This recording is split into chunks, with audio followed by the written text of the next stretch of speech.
PM Shri Miraj high school Miraj येथे seed ball व eco bricks निर्मिती कार्यशाळा, पर्यावरण संवर्धनाकडे वाटचाल। जीवन रक्षक बहुउद्देशीय संस्थेच्या वतीने दिनांक 13 फेब्रुवारी 2025 रोजी पीएम श्री मिरज हायस्कूल मिरज येथे पर्यावरण पूरक उपक्रमाअंतर्गत सीडबॉल बनवणे व इको ब्रिक्स तयार करणे, एन्झाईम तयार करणे या विषयावरील विशेष कार्यशाळा आयोजित करण्यात आली। या कार्यशाळेचे उद्घाटन सांगली, मिरज आणि कुपवाड महानगरपालिकेच्या उपायुक्त तसेच पीएम श्री मिरज हायस्कूल मिरजच्या प्रशासक सौ स्मृती पाटील मॅडम यांच्या प्रमुख उपस्थितीत करण्यात आली।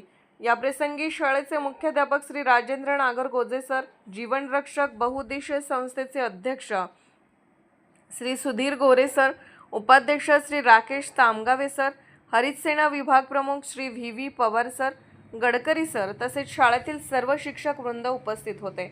कार्यशाळेदरम्यान विद्यार्थ्यांना सीडबॉल तयार करण्याची प्रक्रिया व त्यांचे पर्यावरणातील महत्त्व समजावून सांगण्यात आले। तसेच प्लास्टिक कचऱ्याचा पुनर्वापर करून इको ब्रिक्स कसे तयार करता येतात याची प्रात्यक्षिके दाखवण्यात आली। या उपक्रमातून विद्यार्थ्यांमध्ये पर्यावरण संवर्धन, कचरा व्यवस्थापन आणि स्वावलंबनाची जाणीव निर्माण करण्यात आली। विद्यार्थ्यांना अशा उपक्रमाद्वारे जनहितासाठी कार्य करण्याचे आवाहन केले। या कार्यशाळेचे प्रास्ताविक श्री सचिन कांबळे सर यांनी तर आभार प्रकटन पीएम श्री मिरज हायस्कूल मिरजचे पर्यवेक्षक श्री दुधाळ सर यांनी केले। कार्यशाळा यशस्वीरित्या पार पडली।